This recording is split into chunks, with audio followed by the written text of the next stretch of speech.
hanyuma rero icyo kintu cy'agaciro umuntu atanga kugira ngo aganye ikindi nicyo giheraho kizamo ibyo bintu byinshi cyane. Bamwe batanzweho ibitambo, ababitamba bakabitamba bashaka. Hari ukuntu ivugira avuga ngo hari igihe umunyabyaha aramba, umukiranutsi agakinduka, yagera hepfo ikavuga ngo umukiranutsi apfashaje, sibyo? Umunyabyaha agapfa vuba. Ubwo ndagira ngo ntangarize ko umuntu gutabaruka kwe n'urupfu ni isezerano Imana yavuze. N'urugero nka Bravani agatabaruka ari umwana, hari igihe abantu batekereza icyamuhitanye, ariko gutambaho ibitambo nabyo magarukeho. Ubwo mvuze kuri side iri gutambaho igitambo mu bantu bibaho. Gutamba rero umuntu ashobora gutamba undi, ubwo ni igihe amutambye agapfa bakamushyingura. Iyo rero tuvuze ngo aba bantu bapfuye ngo bari kubatambaho ibitambo, umuntu niba agiye kugutamba bigakunda nyine ugapfa ugashiramo umwuka, ubwo ntabavuguruje umugambi w'Imana. Batangarize yuko umugabane wanyu uyu cino Gisele agiye kureba, hari n'abandi bantu evo batamba abantu ntibabice. Umuntu agatamba umuntu ntamwice, swata akamugira ikiwerewere, swata akamuhindurira ibitekerezo n'ubwenge. Wari uzi ko isi umuyobozi wayo uyifiteho n'uburenganzira wayigabanya ari Satani. Ati byanze bikunze nashaka nsabe muri umuna wanjye ndamutanga, ariko nanjye bajye bakora inkuru, ebana bakora inkuru hashye. Uyu muntu bababwiye ngo araza kwamamara, ashobora kwemera agatanga n'umubyeyi we, ati ntacyo mumutange nta kibazo, ariko ngewe mbi cyamamare. Bazabatamba bongera babatambe.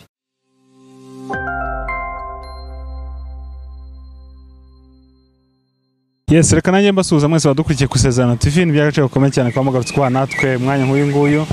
Reka nshimire inshuti zacu ziri mu bihugu bitandukanye, yaba ari hano mu Rwanda, abari i Burundi, abari muri diaspora, mwese reka mbabwenge amahoro y'Imana abe muri mwebwe. Ni Isezerano TV nyine.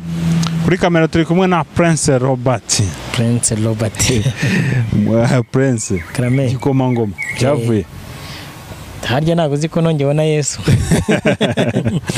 Ari umuntu ejo bundi twahuye, yarabonye ikiganiro nakoze ndi kwa nitwa Prince Robert Yesu, none duhura nambaye ikabutura ndi mu nzira, yego ahita yiyumira ngo noneho ngo nimuze muri Yesu yambaye ikabutura. Mu by'ukuri Prince ni umwana w'ibwami.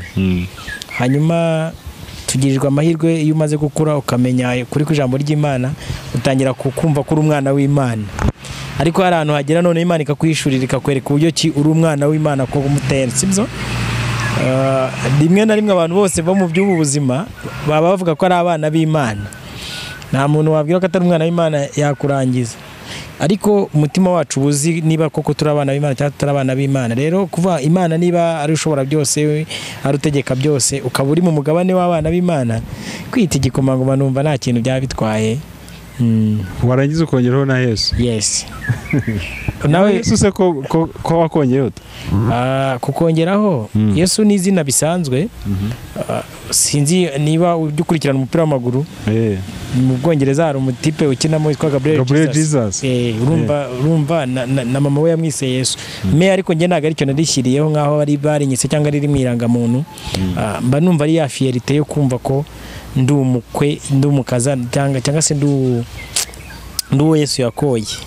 Rero kumwitirira ni nka kuno urabona madamu wa His Excellency yitwa Jeannette Kagame. Me atari abana nawe ntago ariko yitwaga. Ariko uyu munsi nabikuye munuza mu mazina y'umuhamagara, ntago mwajya imbizi. Ahubwo ngira ngo abantu benshi bara nta nubwo bamenye izina rye. Yes, abantu even nanjye ntago ndizi. Ariko nyine nzi ko yitwa Jeannette Kagame, ariko iyo ukurikiranye amateka umva ko atari ryo zina yitwaga mbere. Yes. Naho bituruka rero kwitirira umuntu wagukoye akagukunda akatanga amaraso y'igiciro gikomeye agatamba igitambo cy'ubuzima bwe n'ubugingo bwe ku bwawe, umva nta gitangaza kirimo. Yego. Roba ku Mugezi TV bimeze bite rero? Ku Mugezi turaho. Mbona uri kugenda ufata amaboko n'ukuri, reka manze nanagushimire mushimire kuri kamera. Rega ibyo ni bisanzwe. Ni ibintu bisanzwe kuri wowe, ushobora kumva ko ari ibintu bisanzwe, ariko buriya nubona umuntu gufata amaboko aba ari umuntu w'agaciro. Nese wevo nzaze kubiririra irusororo bakujyanye ukazana ururabi rusororo abo nkwiye kwicara tukicara. Naragukundaga no, I suppose kubikubwira none hanga you are my brother. Ibintu muri gukora ni byiza kandi ushobora kumva ko ari ikintu cyoroheye, ariko ni kinini cyane. Ikintu ushobora gukora kiragira ingaruka nziza ku bantu benshi, kuri Neri, kuri Megani, kuri Mama Neri, uri kumva, kuri societe urumva. Rero uwo muntu nuko ngufata we ntabwo wabisobanura, ariko ku mugezi tumeze neza, abantu bagumye badusapotinge badushyigikire, natwe ntabwo tuzabatenguha. Gusa tuba dufitemo ibindi byinshi bigiye bitubuza by'imbogamizi, nta bikoresho bihagije dufite ngo tubahe ibiganiro umunsi ku munsi, ariko tuzabibona mu izina rya Yesu turizeye. Amen. Inkuru muri kuzisasanura neza cyane. Hari izijyaho izindi zikakuzwaho, byose nuko nyine tu. Ese Roba, muri iyi minsi nifuje ko tuza kuganiraho, abantu bari bizi ko tugiye ukuntu dusesengura ibintu mo, hari inkuru nyinshi zimaze iminsi, urana tumaze iminsi dupfusha abastari batandukanye, habanje ba Yanga, habanje Buravane, haza Yanga, ejo bundi nabo bapfiriye rimwe, ariko nyine habanje Buravane akurikiyeho Yanga. Ubwo wakinguye irembo ryabakiriye, niba baragiye mu marembo amwe. Ubwo wakinguye yabanje gukingura irya Buravane, nyuma akingura n'irya Yanga. Ejo bundi iminsi ishize nabwo hajeho Gisele. Gisele wo muri gospel, nyine abakurikira gospel cyane no bamuzi. Ariko nyuma muri iyi minsi maze iminsi mbona inkuru zitandukanye. Kutavuga mama wa Debeni na wa Medi, mama wa Medi, n'abandi. Bure haba hari n'abandi benshi cyane. Ejo hari umuririmbyi wa muri korali hano nitumaye nini, hari undi muririmbyi watabarutse wani Remera. Muri korali Remera. Ndumva nayo banyana henshi bayipostinga. Abantu hari inkuru rero zicicikana bavuga ngo batanzwemo ibitambo. Kuri wowe sinzi ibizo nkuru wabashe kuzibona? Narazibonye cyane. Warazibonye? Nyinshi cyane. Zivuga ngo batanzwemo ibitambo. Bari gutamba ibitambo kuba star. Kuba star. Wabyakire gute n'ibizo nkuru we warazibonye? Ese koko nibyo ko baba barimo kubatambamo ibitambo? Iyo ugiye gusesengura ikintu manza kuhera mu mizi y'ikintu, ubundi igitambo ni iki? Igitambo ni ikintu cyose umuntu ashobora gutanga agamije kurengera iyindi nyungu imufitiye agaciro kanini cyane. Cyane cyane ni ibikorwa bikorerwa mu isi y'umwuka, yaba umwuka w'Isiyoni cyangwa se umwuka w'Imana cyangwa se umwuka w'abantu cyangwa n'uwa Satani. Kuko ubundi isi iyoborwa n'imyuka ibiri, umwuka umenyesha ikibi n'icyiza ari wo w'icyaha ari nawo Satani, n'umwuka w'Imana ari we Roho Mutagatifu. Ubwo n'umuntu udahumeka umwe muri iyo ngiyo abahumeka uwundi. Hanyuma rero icyo kintu cy'agaciro umuntu atanga kugira ngo aganye ikindi, nicyo giheraho kizamo ibyo bintu byinshi cyane. Bamwe batanzweho ibitambo, ababitamba bakabitamba bashaka kubona indonyi ijyanye n'icyo bakeneye. Rero icyo gihe guhamya rero Robert ngo wabyakiye uti, guhamya Robert ko umuntu bamutanzeho igitambo ntago napfa kubikofaminga. Nge sinajya no kuri kamera mvuge ngo umuntu bamutanzeho igitambo, sibyo? Bibiliya yo ivuga gupfa k'umuntu cyangwa se gutabaruka k'umuntu, hari ukuntu ivuga, iravuga ngo hari igihe umunyabyaha aramba, umukiranutsi agakinduka. Yagera hepfo ikavuga ngo umukiranutsi apfashaje, sibyo? Umunyabyaha agapfa vuba. Yagera haruguru ikongera ikavuga ahandi ikavuga ngo umuntu wabyawe n'umugore aramigiye gitoya, kandi cyuzuyemo imiruho n'amaganya. Mu gihe gito ari kurama rero ntago tukizi. Wagera hirya ugasanga Bibiliya irakubwiye, ubwo n'amagambo y'Imana igenda ivugira muri Bibiliya, ikavuga ngo yaba n'igishwi cy'inyoni nicyakwigera kigwa hasi cyangwa ngo gishiremo umwuka yagihanze yagihaye itabizi. Ubwo ndagira ngo ntangarize ko umuntu gutabaruka kwe n'urupfu ni isezerano Imana yavuze. Imana yavuze ko umuntu nakora icyaha no gupfa azagira gute, azapfa. Kabiri, gupfa kwe uru rupfu runo rututwara abantu sinarwo rupfu cyane Imana yakofaminze. Urupfu ruyakofaminze n'urupfu rw'iteka. Yego. Sasa rero umuntu kuba yatabaruka, wenda n'urugero nka Buravane agatabaruka ari umwana, hari igihe abantu batekereza icyamuhitanye. Urana nka kuri yapfuye avuga ngo wenda n'urugero amakuru atugera bavuga ko yishwe na kanseri. Yego. Uko gupfa yishwe na niyo makuru yatangajwe.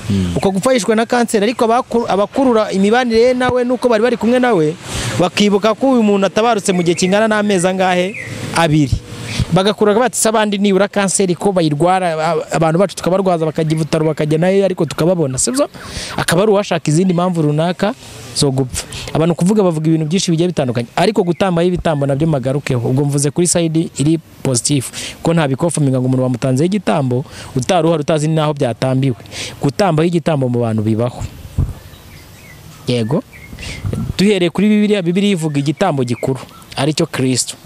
Imana bwayo yitandiye kugira ngo icungure Vode na Robert, sibyo? Umwizera wese atarimbuka ubwo abona ubugingo buhoraho. Kabiri kavuga ibitambo, ubwo ni kuvuga mu isezerano rya kera abantu batambaga kugira ngo bikureho umugayo n'icyaha. Sinzi niba ubizi, ni uwo mumaro n'abatambyi babaga bamaze. Hanyuma Satani rero nk'umuntu utarema, nk'umuntu udafite ikintu ashoboye ahubwo akora imitation cyangwa se yigana ibintu byose bikorwa mu buryo bw'ubumana, ntabwo icyo kurema ibitambo nacyo cyamunanira. Sinzi niba uri kunyumva neza. Nawe ubwo buryo bwo gutamba abantu bibaho, bamwe bagatamba abandi. Kadusome nk'ijambo ry'Imana, uraza kumva wenda ushobora kuritangira ukumva ritajyanye, ariko uraza kumva impamvu ndivuze, sibyo? Yego. Ni ijambo riri mu Migani 13 rivuga ngo imyaka myinshi iva mu mirima y'abakene, sibyo? Ariko hari imiryango ikeneshwa n'akarengane. Imiryango ikeneshwa n'akarengane. Imyaka myinshi iva mu mirima y'abakene, ariko iyo miryango yabo ikeneshwa n'akarengane. Wakibaza uti kubera iki abantu bamugani bahinga bakaba ari bo beza, twebwe abantu babi Kigali tudahinga akaba ari bwo turya neza? N'urubuto rwiza rugezweho n'iki cyose. Sinzi niba uri kunyumva. Ibi bintu umuntu akiyezereza agatoki akaba atakarya, ariko akavuga ati ndakajyana i Kigali. Imyaka myinshi iva mu mirima y'abakene, ariko imyinshi ikeneshwa n'akarengane. Sinzi niba none uri kunyumva. Hari abantu, ubwo ndi kugera ku bitambo, hari abantu batanga abandi b'ibitambo bitewe n'inyungu z'ubutunzi. Turi kugendana? Yego. Hari n'abitambaho mu muryango wabo. Umuntu akaba afite abantu bamukikije agatamba umuntu umwe wo mu muryango kugira ngo agetinge iki? Ubutunzi. Cyo ni icyambere gituma umuntu ashobora gutamba undi. Kabiri, umuntu ashobora gutamba umuntu mu buryo, ubwo ndi kuvuga uburyo buri satanike. Umuntu ashobora gutamba umuntu abiturukije n'ubundi ibintu byose bikorwa n'icyaha kiba mu muntu kubera urwango. Yego. Iyo tuvuze urwango ni igihe ngiye Robert Bonevo dafite isezerano woza mbaza kumugeza ati biragenda maze kugira aba subscribers 3,000. Evo dafite 152.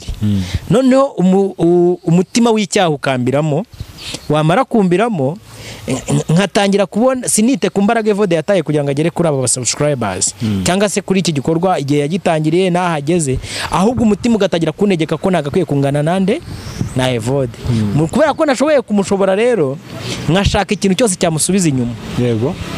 Sinzi none niba uri kunyumva. Icyo gihe ushobora kujya mu mbaraga za gishitani ukajya usaba ubugingo bwa Evode.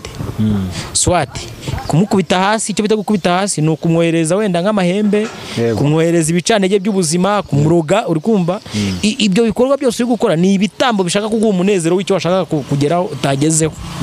Yego.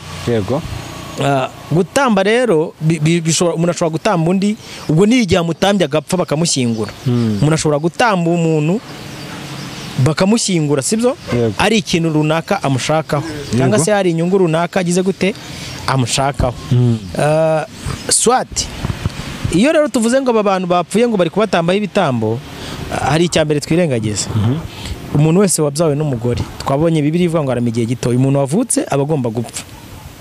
Kabiri, mu kuvuga ko umuntu atangira kugera hano ku isi, sibyo? Akenshi ntabwo tuba tuzi ahantu aturutse. Ni sexe umugore n'umugabo bakora, uri kumva? Ariko bazikora buri munsi siko bose babyara. Umuntu akaba aravutse. Mu kuvuka kwe nta yindi destination ibisigaye. Nanone nuko uzongera akanyuraho, urupfu barwita ngo nukunyuraho. Pass. Ubu twari turi kuvuga Gisele, ntabwo wamutumira ngo aze gukora ikiganiro hano. Kuko atagihari. Ubwo yamaze kugira gute guhita. Gusa ubu muri kumwe kuko turi kumuvugaho, turi kumukoresha, donc turi kumuganira, byanze bikunze tuba turi kumwe. Rero uru rugendo rw'umuntu kuva avutse kugeza agiye apfiriye, Swati uwamuhanze ni ubuzi destination y'igihe azatangira kubaho akageza n'igihe azagira gute azarangirira. Umuntu udukurikira ashobora kutubaza ati ubwo noneho umuntu niba agiye kugutamba, uri kumva?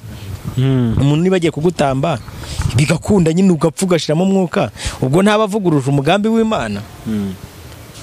Yego, nawe ushobora kuza kukimbaza icyo kibazo. Ntago mpamanya n'uyu muntu uvuga ko umuntu avuguruje umugambi w'Imana.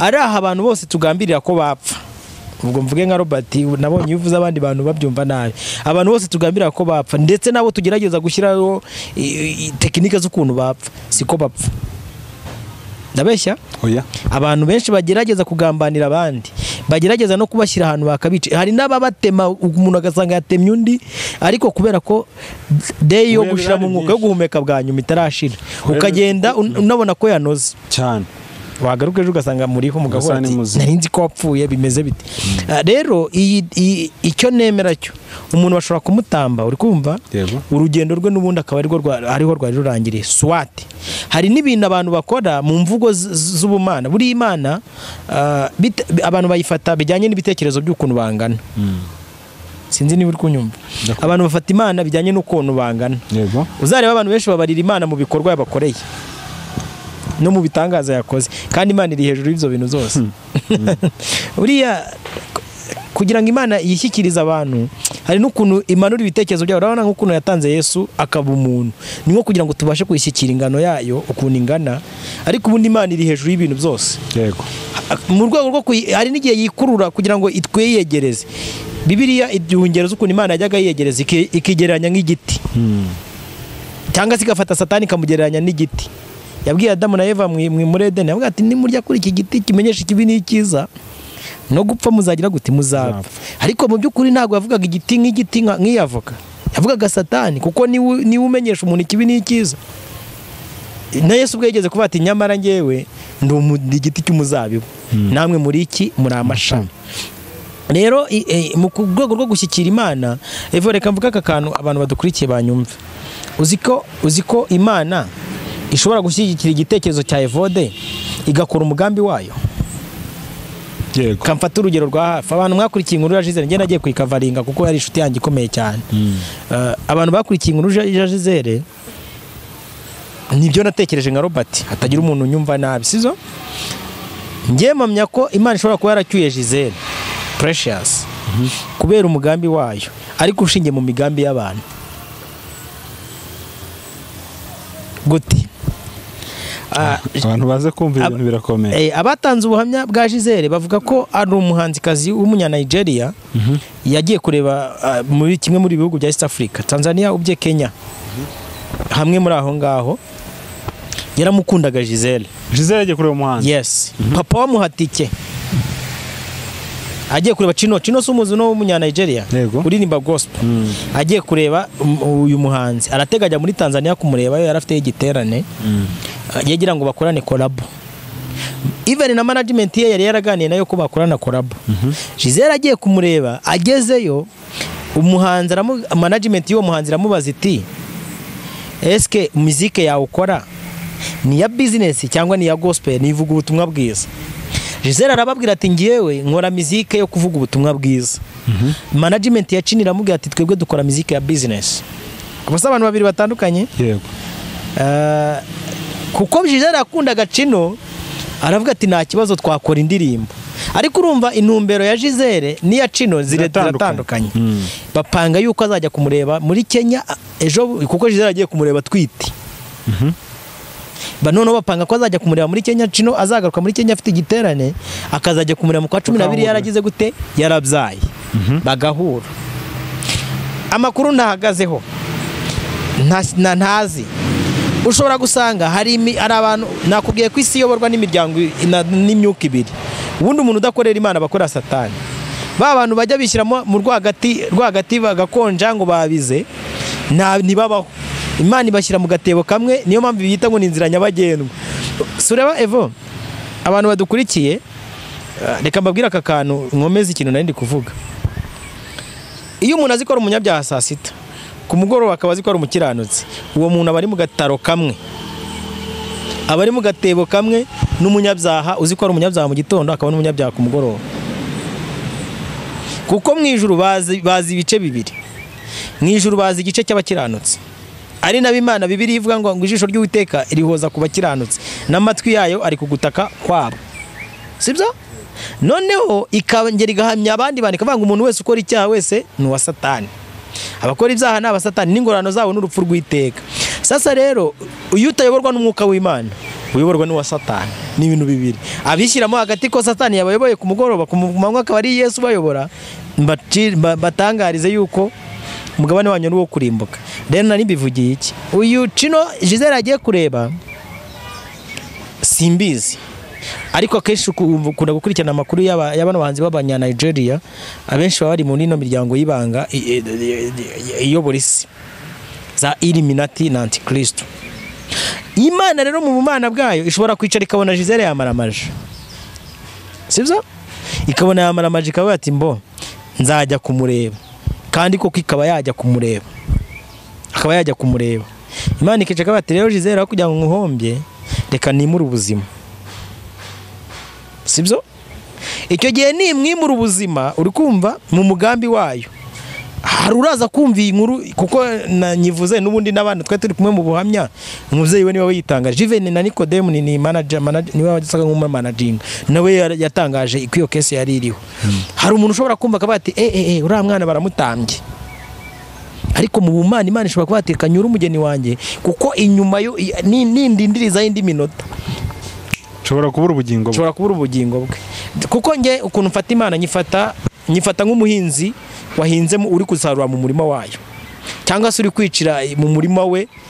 Urabona wenda ushobora guhinga nk'ibisheke cyangwa urutoki, uzarebe ntago wawe kako warabaye mu cyaro n'udukurikiye nawe yaba yarabayemo, uzarebe umuntu uri kwicira nk'urutoki rwe ari kugenda rukorera neza, ashobora kugenda agatema nk'umubyare we wabonaga ari wa mubyare ubyibushye umeze neza, kavuga uti yaba muntu ko agasiga akantu gatoya kari kuzamuka. Ariko mu mboniye afite amakuru ko n'ubutaha yatemye nkuriya ako yasize kakera igitoki kigize gute kinini. Nuko mfata Imana ku bantu, nemera ko ishobora kubasarura uko ishaka, yaba urimbutse uri kumva, yaba n'utarimbutse ikabacyura uko ishaka, kuko ikora ibyo ishaka mu bumana bwayo. N'abamarayika mu ijuru nibayivuguruza. Sasa rero niba Imana icyuye umuntu, kubatamba bashobora kubana ko babaye successful, ariko Imana ishobora kugucyura bitewe n'ibyo ireba inyuma bizaza gasanga birakomeye. Icyo ni icyambere. Ubwo ndi kuvuga nka Robert, ariko batamba abandi bo barahari. Hari n'abandi bantu evo batamba abantu ntibabice, sinzi niba uri kunyumva neza. Umuntu agatamba umuntu ntamwice, swata akamugira ikiwerewere, swata akamuhindurira ibitekerezo n'ubwenge. Kafate nk'urugero rwa hafi kugira ngo ubyumve neza, kandi abantu benshi bagwa muri izi case batabizi. Umuntu ashobora kuba ari umupasiteri, muri bano bapasiteri tugenda tubona, akaba akorana n'imbaraga za sekibi. Udukurikiye atavuga ngo nta mupasiteri ujya ukorana n'imbaraga za sekibi babaho. Unashobora kuba ari umupasiteri akorana n'imbaraga z'imyuka mibi, sibyo? Abiziwe ku giti cye. Hanyuma akaba ari undi muntu ukorera Imana abizi neza. Satani akamubwira ati uriya muntu ndamushaka, bakaguhigira hasi no hejuru. Uzi ko hari abantu barimbura ubugingo bw'abandi. Uziye ko Imana ikintu gikundira, iyo ugufite umugambi mwiza cyangwa se uri umwana w'ubugingo, nta kintu cyaguhiga na kimwe ngo gishoboke. Ariko nibikuru uko abantu baza kukujyana, kandi ugasanga bagutaye mu kagozi utabazabasha kugira gute kwikuramo. Ugasanga umuntu baramujyanye, uri kumva yavugaga ubutumwa bwiza, baramuyobeje mu bitekerezo, agasigara ko ari umuvuga butumwa, ariko wakurikirana ubutumwa none ari kubwiriza, ugasanga hari umwana ejo ndakoresha ikiganiro numvishe yavuze akantu ndagakunda, uri kumva yavuze ngo hari igihe umuntu aba ari kubwiriza akabwiriza ubuzima, ntabwiriza ubutumwa bwiza, kubwiriza imibereho. Ugasanga umuntu yahinduye icyerekezo ari kubwiriza imibereho tu. Sinzi niba uri kunyumva neza. Nabwira abantu ibyo kugaruka kwa Yesu, nabwira abantu ibyo kwiyaniza, akababwira uburyo Imana ituma umuntu azaninda, umuntu ashobora gushyira amakaro meza muri jaride, uri kumva ibintu nk'ibyo bikunda isi, bikundisha n'abantu isi. Kandi Yesu ibintu byo gukunda isi, buriya abantu bamwe ntabwo baranamenya n'ubuzima tubamo. Wari uzi ko isi umuyobozi wayo uyifiteho n'uburenganzira wayigabanya ari Satani, niwe uyiyobora ABCD, ayigenza uko ashaka. None umuntu kubera atsindiwe muri Edeni, Adamu na Eva batsindiwe muri Edeni, ugira ngo Satani kiriya kintu yaje gukora Yesu mu butayu, si yo ntwaro yaje kurwanisha muri Edeni se? Yabwiye Eva aramubwira ati uri kureba, yamuprojese amwereka n'aya mataje yo mu mujyi, uri kumva hano kwa Rubangura namwereka neza, amwereka City Tower, amwereka uri kuyireba neza. Ngibi ibintu Imana yabashutse ko nimunyumvira inka yakavuga ati nimunyumvire nimurya ku giti ndi kubabwiye do muzajya mwubaka amazu nkaya kandi koko biyuhikiye abayubaka ariko uzakora ubushakashatsi abantu benshi bagira gutya sibo bayabamo turi kugendana akaba abahinzi twabonye tugitangira bakuye bahinga sibo barya turi kugendana mu by'ukuri ikintu kimwe gituma umuntu ashobora kwicara akamenya ko ari umwana w'agaciro cyangwa se ari umwana w'ibwami ni ukumenya ko ari umwana uvuka ku Mana naho ibindi byo kuvanga ubuzima ngo bamutambye ntibantambye banambyeho ibitambo kubizera abakiranutsi bo ibyo ni ibintu nta kintu bimaze baba bari mu isi ni abakiranutsi baba batabarutse ni abakiranutsi baba bavuye mu isi ni abakiranutsi abantu bizera Imana bo ubu bwoba bw'ubuzima no gupfa no gutinya nta kintu bibabwiye rero umuntu bashobora no kumutambaho igitambo mu rwego rwo kumugotesha imigozi y'imibereho umuntu akaba yagutambaho igitambo akugotesheje imibereho y'ubuzima yabagamo akoresheje ifaranga swati akoresheje ubundi buryo runaka bwo kukugira ikintu gikomeye umuntu akaba yakuvuga ati mbo we Robert nzakugira umuntu udasanzwe nzakugira icyamamare ibyo gusa kuko abantu bakunda kwamamara ikiguzi cyose yagusaba n'imibereho y'ubuzima bwose yagusaba ko ati byanze bikunze nashaka nsabe muri umuna wanjye ndamutanga ariko nanjye bajye bakora inkuru ebana bakora inkuru hashye ni inkuru imwe ibiri mu bihumbi 200 ni inkuru imwe ibigeze mu bihumbi 500 byanze bikunze uyu muntu bababwiye ngo araza kwamamara ashobora kwemera agatanga n'umubyeyi we ko ati ntacyo mumutange nta kibazo ariko ngewe mbi cyamamare sinzi niba uri kunyumva muvandi mbi cyamamare none wa muntu ushobora gutanga umuvandimwe wawe akajya abaho umeze nk'ikiwerewere ariko uri gushaka ya popularity cyangwa ubutunzi gutamba igitambo pe bibaho ariko abantu bere kwishuka umuntu niyo bamutamba uri kumva Imana imufiteho umugambi ushobora kumara imyaka 1 2 3 4 5 6 n'abantu bakajya babona ko wapfuye si dufite ubuhamya bw'abantu benshi bagiye batandukanye banagiye banatambwa bakanatambwaho ibitambi kuzimu ariko kuko Imana ibafiteho umugambi mwiza ku buzima bwabo bya bintu byose babakoreye bikanga burundu yego kuko iyi si ihangana n'imbaraga ebyiri Satani atari kukuyobora navuze ngo Imana ibiri kukuyobora yego sasa rero kumenya ikintu cy'ingenzi muri wowe ni ukumenya we Robert ukoreshwa n'uwe mwuka kuko abera abakiranutsi cyangwa se abana b'Imana ibi byo kuvuga ngo umuntu bamutambyeho igitambo nta kintu bivuze mfate nk'urugero rwa hafi nka Gisele niwe muntu nahamiriza buriya nahamya Gisele agiye mu ijuru bati se wabikuye he je confirme muzi impamvu mbihamya Gisele rero yavutse ubwa kabiri sibyo abadukuriye bose bagiye bati twese twavutse ibyo nanjye kubaza twese ntabwo twavutse ubwa kabiri ibyo nanjye kukubaza ko twese twavutse ubwa kabiri natwe twizere ko ijuru tuzarijyamo ngo nyine kuri dukunda kubana nge nawe turi inshuti imbuto uzera inzo zizamamiriza ko wavutse ubwa kabiri ariko reka nkwe nk'urugero rwa hafi sukunda gukoresha abapasiteri benshi bagiye batandukanye bazaze kuri kamera hano nkwe nka password nk'ebyiri zizatuma umuntu umenya niba aravutse ubwa kabiri cyangwa ataravutse ubwa kabiri sibyo umuntu muzaganira kuri kamera abantu badukurikiye mwumve neza mukaganira wenda mwanasoza kuri kamera ukamubaza uti ariko nk'ubu nka Yesu agarutse none turangije gukora ikiganiro sibyo ni akantu kari tipike gatoya nk'uhamagaye itorero uri kumva umbwiza ukuri nk'umuntu w'umusaza sibyo umva wajya mu ijuru azahita avuga ati musa direka urumva we ikintu akuriye ni iki arumva ko Yesu kuretse Yesu agarutse ari nko muri banguka ngutabare ari kwitera ikinya sibyo kuretse Yesu agarutse ari nko mu rusengero uri kumva cyangwa se rukabahirimira hari abantu babumva ko bajya mu ijuru ari uko urusengero rugize gute rwabahirimira uzi impamvu ako nakambere ubundi umutima w'umuntu ntago ujya urya ruswa ibindi bintu byose birya ruswa ariko umutima w'umuntu ntago ujya urya ruswa abayizi kabisa umuntu dukurikiye ubahana azaba arahazi niba zarimbuka arabizi niba azajya no mu ijuru arabizi muri we umuntu dukurikiye tuvugisha ukuri kuko Bibiliya itanga nk'ubu abantu benshi uzi ko batinya Bibiliya kuyisoma yego cyangwa se banayisoma bakayikururisha amarangamutima y'ibitekerezo byabo bakivugira ibijyanye n'inyungu zabo. Rero impamvu nayivuze ko Gisele yagiye mu ijuru mbizi neza nuko ngiye ndi mu bantu twaganiriye nkumva imbuto yera ni iz'abakiranutsi. Arega bura sureba ara nakandi kantu bura abanyabyaha bajya bagira ingingo zibarengera bavuga ko nta mukiranutsi uba mwisi.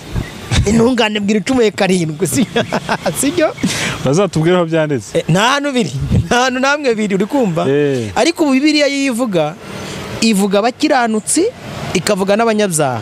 Umuntu utari mu mugabane wo gukiranuka bari mu mugabane wo gira gute wo kurimbuka pwe. Sinzi wenda niba ikintu musubije nyize. Sasa rero umuntu ari umukiranutsi yaba bayeho nk'uko turiho turi kuganira turi kuvugana yaba n'abagiye bose kubera ko bari mu kiganza cya Kristo nta n'umuntu wabapfunyuramo imibereho n'ubuzima bwabo bari bumwe. Uzi umuririmbyi ukuntu yaririmbye avanga buri muntu mu itorero abujejwe muri iryo. Uzi impamvu yabivuze? Umuntu dukurikiye ari muri Afrika y'Epfo ari mu mugabane w'itorero rya Kristo ururimi ndi kuvuga ari kurwumva. N'umuntu uri mu majyaruguru muri Uganda ari mu itorero rya Kristo umuntu uri kumva ururimi ndi kuvuga ari kurwumva. Sibyo? Nk'ukuntu abanyabyaha ururimi ndi kuvuga batapfa kurwumva. Sibyo? Yego. Kuko umunyabyaha ahita kubwira ati reka n'abamarayika mu ijuru Imana babonamo ibicumuro ninde wagushotse se? Uzi ko Imana ijya kwirukana yahereye ku muntu wese wumviye Satani. Ni ukumumarayika wese wumviye Satani avuga ati mumanukane ugushije ishyano wasiwe kuko umanukiwe n'umubi. Mu ijuru rirera n'Imana irakiranuka. Niyo mpamvu izabanamo n'abakiranutsi. Yego. Abantu bafite ubwoba ko babatambye cyo koza abayoborwa na Satani bazabatamba bongera babatambe kuko Satani we ni umugome yaje kwiba no kwica no kurimbura. Ariko abantu bari mu maraso ya Kristo bari mu bwami bw'Imana bazinzweho n'ikimenyetso cy'amaraso nukuri umurimbuzi uko yaza kose ntiyababona. Ubwo intsinzi ni ukumera nka Nikodemu.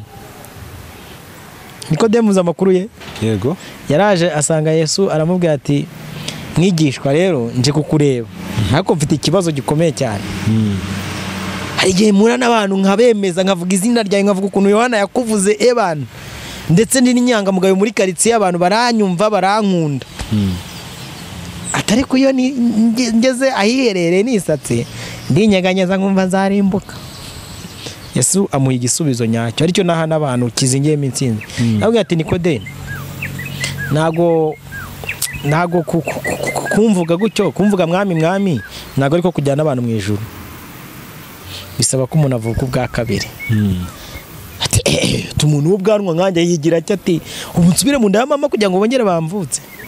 Ibwo Yesu urumva niba baragiranye ikiganiro yise amukubita ijambo riri muri Yohana 1:12 bivuga ngo icyakora banyemera bose. Urumva wowe bari live bari kuganira bakizera izina ryanjye mitambaho ubushobozi bwo babana banjye kandi abo ngabo ngo nago babyarwa n'ubushake bw'umugabo n'umugore. Ubwo yari amaze kumusubiza ko kujya mu nda nyina bidashoboka. Yego.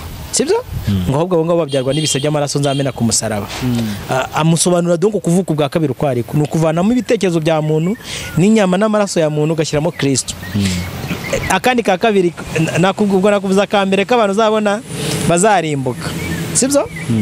Umuntu uzinyeganyeza akajya yumva azarimbuka uwo nguwo rwose umugabane we no kurimbuka kuko bayumva yakoze ibyaha turacumura tugakora ibyaha kabiri. Buriya kimwe mu bintu bituma umuntu yarimbuka urakize vuba iki ni kutamenya ivuko rye kutamenya aho avuka. Bibiliya ni bitwita abana b'Imana. Ihene ikaba ibyara ihene intama ikaba ibyara intama. Robert na mama Neri bakaba barabyaye Neri nk'umuntu. Ubwo Imana niyo yabyara umunyabyaha niyo njiji itazi uko ibyara. Nubwo turi kuganira abantu badukurikiye Yego. Niba ihene ishobora kubyara ihene intama ikamenya ko igomba kubyara intama ngenzi yayo. Ubwiri mu ijuru ikiranuka niyo itazi kubyara kuryo ishobora kubyara umunyabyaha. Nuhura n'umuntu ariko kugira ati yirata ibigwi n'iki byose nge nkorera Imana uri kumva donc akiha ko ari umuntu ukorera Imana uwo nawe ujye umushyira mu gatebo ko bazarimbuka. Umuntu donc wihazana bakavuga ko ari umukozi w'Imana akorera Imana. Nta kintu umuntu yakorera Imana kibaho ntacyo. Cyo koza reka mvuge none abantu uriya uzi impamvu Pawulo avuze ngo singire ahubwo ni Kristo uri muri ngewe. n'umuntu wese uzahura nawe atemera ko Kristo akorera muri we sibyo ahubwo akaba ashaka gukorera Kristo atari Kristo uri gukorera muri we uwo ari inyuma y'ingobyi. Iki nacyo kirakomeye. None abantu bita abakozi b'Imana nibagumye bakore ingorano zabo ni urupfu. Bibiliya muri ibyo avuga ngo abanga Imana bose nibayisenge bazapfa bose be kwibuka. Kugira ngo umuntu nibura ajye ibwami nuko akuramo amarangamutima ibikorwa bye n'ibitekerezo bye. Brother nk'urugero rwa hafi se tuba twirinze reka kuvuga abantu. Ni abantu muri umujyi wa Kigali birirwa bahamarake ngo dadi wacu na mami wacu. Nicyo Yesu se yahamagariye abantu. Ntabwo ubyemera? Mami wanyu uretse nimugera ku marembo yo kurimbuka nibwo uzahita umenya ko ariko muri kumwoshya. Hari abazajya bamushora ati seko nawe umusaza si wahanuraga mu izina rye. Yesu avuga ati sinigeze ngira gute mbamenya. Kankura abantu mu rujijo naka nkavuge kugira ngo abantu babyumve neza. Inifuwa uzajya gusura umurwayi kwa muganga atari Kristo uri gukorera muri wowe ukujyanye kwa muganga. Sibyo? Ahubwo wowe ukajya kwa muganga umeze nk'uri gukorera Kristo. Ingorano zawe zazibonye. Bisaba ko umuntu apfa akazukana na Kristo. Noneho ntaba kiri Robert uriho ahubwo ari watsinzi noneho niba utangiye kumva byane natangiriyeho kare mvuga ngo ndi Yesu. Sura nkuko ndi kuguha ikiganiro. Ari Robert uri kugitanga. Uri kumva ni ukuri ingorano zanyu nazibonera hano mu isi kuko ahitazamo karikiri. Ndarebwa n'ibihumbi 5 uri kumva hari abantu 5 baraza ku mugezi sinzi niba izo calculation zirimo ariko niba ari Kristo uri kuvugira muri Robert nibura mfite inyota n'inzara yo kubata bahinduye benshi gukiranuka bazaka nk'inyenyeri. Sinkwaya ka kabiri k'abantu nujye kubona umuntu ngewe Robert Bibiliya itwemerera ko abizera cyangwa se abakiranutsi barondora abanyabyaha. Ngiye nshobora kuba nicaranye n'umuntu yavuga ngamenya ko ari ihene ivuze nkasubiremo akakantu nahura n'undi muntu yavuga ngamenya ko ari intama ivuze. Ubwo iyo mvuze intama ihene ni abanyabyaha intama ni abakiranutsi. Niyo ihene baza bayikubise urabona kuri yanuza umuntu witwa Yakobo yafashe ibikondo rwose akikubita akagira gute yavuga Isaka avuga atari ko numva uri kuvuga nka Yakobo sibyo akaza yambaye uruhu rw'intama ariko ari sega iryana nayimenya. Hari n'igihe numva ibiganiro abantu bakoze hano kuri YouTube channel yawe nkamenya ko uyu nguyu ari ihene uri kumva nkamenya ko yari intama uzi kubarondo. Hari n'inyangamugayo nziza ujya wakira sibyo z'imfura z'i Rwanda batari abakiranutsi ari inyangamugayo ashimwa n'abantu n'Imana imushima ko ari imfura ariko ari umwana wo kurimbuka. Nazaraba ni gute wenda reka tuzana gusoreza aho hantu. Yego. Inyanga kuki umuntu ashobora kubinya gute umuntu yabinyangamugaye n'Imana ikamushima n'abantu bakamushima ashimwa n'Imana n'abantu. Yego. Ariko Imana ntazajye mu ijuru azarimbuka. Akevo reka tugani rega Imana yo kanskoresha Bibiliya kugira ngo nsubize icyo kibazo cyawe kugira ngo wumve impamvu. Kadusome mu Befeso sibyo? Ubu uyu munsi twaje kuganira abantu basigaye bakunda ko dusesengura tuvuga ibintu bisesenguye ariko bajye bemera tubabwiririzemo kuko nicyo kiba cyiza. Nubundi bibwirizwa ntibakibyumva ntago bakibyumva nitwandika uko abantu baba batambye ibitambo baraza hiruka akimara dufasha. Dawidi yanditse amagambo meza avuga ngo hahirwa umuntu w'Iteka atoranya. Ubusura nk'uko iki kiganiro dukoranye ngize nk'amahirwe Imana igatoranyamo umuntu w'Iteka mwishurira twazagira ku munsi wo gufata ingororano yavuga ati asante nakijwe kubera ikiganiro cya Robert ubwikamba nkaba ndaryambaye. Sinzi niba uri kunyumva neza nicyo mbashimira Imana. Kadusome ijambo ry'Imana kugira ngo usubize icyo kibazo cyawe. Ni Paulo wandikiye Abefeso reka duhere igice cya 1 umurongo wa 3 yarabandikira avuga ati Imana y'umwami wacu Yesu Kristo ari nayo se ishimwe. Aho abantu badukurikiye mwese turi kumwe kuko yaduhereye muri Kristo imigisha yose yo mu mwuka yo mu ijuru. Urumva ikintu Imana yakoreye muri Kristo yaduhaye imigisha yose yo muri Kristo ariko yo mu ijuru atari ya hano mu isi. Abantu benshi bajya bakunda kwigambira hano mu isi nkabaha igisubizo cya Shadibu. Umuntu uzagira popularity nk'iya Shadibu hano mu Rwanda azambaza. Uzagenda mu modoka nziza nk'iye azambaza. Uzurira indege avaviye nkawe azambaza. Ubwo se mu murusha gusenga katwikomereze nayo ni gusoma ijambo ry'Imana sibyo? muri Kristo yose yo mu ijuru, nk'uko yadutoranije muri we isi itaragira gute, itararemwa. Urumva igikorwa cyabaye selection y'abantu b'Imana. Ngo nanjye kugusubiza, n'abatarabi Imana yabatoranije kera isi itaragira gute, itararemwa. Iyo usomye Bibiliya kafata abami babiri ba Isiraheli, sibyo? Umuntu witwa uyu ise wa Yonatani bamwitaga Sawuli, n'uyu se wa Salomo bamwitaga Dawidi. Si abami babiri bahanganye. Uwiteka ntiyabwiye Sawuli akamubwira ati ngiye naraguciye sinkuzi, ariko niyo ukurikiranye usanga nta bintu bidasanzwe Sawuli yakoze byari gutuma acibwa paraporo y'uwitwa Dawidi. Usibye ikosa rimwe nzi Sawuli yigeze gukora, uri kumva, ntabwo yarikoresherwe n'ishyari n'icyaha, nyine yamenye ko Dawidi azaba umwami atangira kumuhiga, sibyo? Irindi kosa yakoze bamutumye kujya kwica donko kurimbura ni abamoni, kujya kubica ngo barimbure. Agezeho yizanira, yagenda areba ibyiza, abagore beza, avuga ati abangaba bazatambira Uwiteka. Urumva yaragiye gukora ibya bikorwa nakubwiye byo gutambira Imana, donc no kwereka ko ari gukora akazi k'Imana. Urumva yakoreraga Imana, sibyo? Turi kugendana kurenza uko Imana yakorera muri we.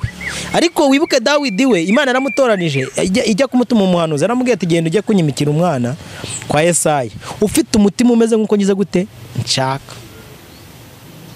Mu yandi magambo ni ukuvuga ngo Dawidi n'Imana bakoranira hamwe, kugeza ku rwego Dawidi akora ikosa agahita aza yirukanga akabwira Imana akavuga ati uri kubaneza banyice, naguye mu biganza bye. Urumva wari mu mugambi, ari donc otagati y'Imana, ndagwa hehe se? Sinzi niba uri kunyuma. Ariko mu bijyanye n'amafuti n'amanyanga y'iby'ubu buzima, Dawidi yakoze amanyanga menshi cyane kurenza Sawuli. Kwica yarishe biri ofisiyeri, gusambana biri ofisiyeri Roma, uri kumva. Ariko ibyo bintu byose nubwo yabikoraga yari afite umutima umeze nk'uko Imana igize gute, ishaka. Sinzi niba wanyumvishije neza. Warumbajije ikibazo kivuga ngo kumenya neza niba uri muri uwo mugabane, siko warumbajije? Umurongo wa 4, kuko yagambiriye kera kubw'urukundo rwayo kuduhindura abana bayo, sibyo? Tubiheshejwe na Yesu Kristo kubw'ineza y'ubushake bwe. Umvishe cya kintu ndi kukubwira, igihe uri out of yo kwemera ko Yesu akorera muri wowe, akaba ari Yesu ugendera muri wowe, akaba ari donc n'ubu uri mu modoka, akaba ari evode muri Yesu uri mu modoka, icyo gihe uri out of y'ingobyi. Niba udahisemo ko Kristo ari gukorera, kuko Kristo ni uza mu bushake bwe. Ubwashize turi kuganira, sinzi niba wibuka, nakubwiye ukuntu abantu baharura inzira bajya ku Mana, sibyo? Iyi nzira bagera bagatangira kunyuranya indimi, ariko Imana yo yaharuye inzira imwe, sibyo, ijyana abantu ku Mana, ariyo rukundo rwayo, ariyo kwigira umuntu, ikavuga ati umuntu uzanyizera, donc ni reba inzira ngo izaba inzira nyabagendwa, umugenzi nawe yabumuswa nazayiyoba. Ariko se kubera icyo abantu benshi baba bayiyobye, so ujya uhura n'abantu bari kukubwira ngo kugira ngo umuntu ajye mu ijuru nuko yubaka inzu, kandi Bibiliya wayisoma yigahita wumva umuntu uri mu nzira ukuntu itumubwira ngo ni nzira n'ukuri n'ubugingo, nta muntu ujya kwa data namujyanye. Undi agahita akubwira ati tanga amaturo menshi, urumva batayobye tanga ibitambo, uri kumva, urumva batayobye. Ari n'igihe abantu batubaza ngo nese ngo nagwemera amaturo, nemera ko umuntu ashobora gutura ari Kristo uturiye muri we. Uribuka ba Petero babaza amaturo, bageze mu nzira barayababaza. Si Yesu wakoresheje ubwenge bwe n'ubumana bwe, ati genda ujye haramwe mu nyanja urobe. Ariko urumva ko Petero ari gukora akazi ko muri Kristo, n'ubundi Yesu azi ko Petero ari umurobyi, amwohereje kujya gukora akazi, uri kumva, asanzwe azi agize gute akona. Nese vo niba uhagurutse hano kanywe nk'urugero rwa hafi, ubujyanga abantu benshi bakurusha gukora umurimo w'Imana, kuretse niba nawe utazi niba uri gukorera Imana. Kubyuka mu gitondo cya kare buri munsi ugati kanshyireho inkuru abantu barebe. Bibiliya yisobanura bere yavuga ngo kuko turaba Imana yaremye ituremeye imirimo myiza, ariko muri Kristo Yesu kera ab'Imana yironye nahanga niko twasomye. Wose undi murongo urahandi kugira ngo iyo mirimo tugire gute tuyigenderemo. Ngero bati yongeye gusura nk'umurwayi kwa muganga, mfata niba muhaye wenda nk'ibihumbi 2, mubwira ko ari Yesu bikoze muri ngewe, naza kurebera muri hangere naza kwishyuza ari nge wabikoze, ndaba nangiye kwaya umutungo wo mu rugo. tambaye nka wa mwana w'ikirara avuze ati mu mugabane wanjye nkurye nkubyinire uri kumva nintangira kubwira abantu ko nzura abarwayi atari Kristo uzura muri ngewe sibyo bijya bumva bene wacu bamwe ba dadi nahoze mvuga wacu dadi akoraho rikaka igihe uri gukoraho rikaka atari Kristo uri gukorera muri wowe ngo ryaka urabutofu y'ingobyi cyo koza ibihembo barabibona ari abantu benshi babona ibihembo byabo mu isi bakaba bazi ngo bategereje ibyabo mu ijuru nta muntu uvuga nk'aya magambo nkanjye umudiaspora akohereza amafaranga kugira ngo noneho nabyumve neza kuko ingororano zacu tuzitegereje mu ijuru kuretse ubuzi mindiye umuvuno siyeka Imana yatsinda yabitsinda mindiye umuvuno bati Uwiteka yambwiye gutya na gutya baba ureba indege ko batazinyuriza ariko ijambo ry'Imana bavuga ngo mubikore mbihorere mugire ngo mpanye namwe ku munsi w'amateka yego Roba ugira ngo se buriya ntudufashije gusesengura ibintu byinshi ahubwo hari akantu utambitsemo numva tuzaganiraho kwibaza iyo nyito ya dadi na mami ntabwo ivugwaho rumwe dadi se tuzayiganira Bibiliya nayo yarayibutse tuzayiganiraho kuko Yesu yaravuze ngo nihagira unyita so uri kumva ntihakagire undi mwita ntihakagire undi mwita so mu ijuru uri kumva ubwo rero tuzayiganira dadi wacu mami wacu ni byinshi hari ibintu byinshi ngenda mbona dufite aba ba dadi bagiye badukundisha imisozi y'ubuzima bwo mu isi dufata itangazamakuru tubi byamamare kugira ngo Yesu azadusange ari twe tuyoboye urumva mama we Roba urakoze cyane abaradukirikiye bajye no ku Mugezi TV bakore subscribe muze mudushyigikire yego turi umwe barabizi ndi nuwa hano reka niba bizi ko nduwa niko bimeze ibigana byacu nakagaruka rero shalom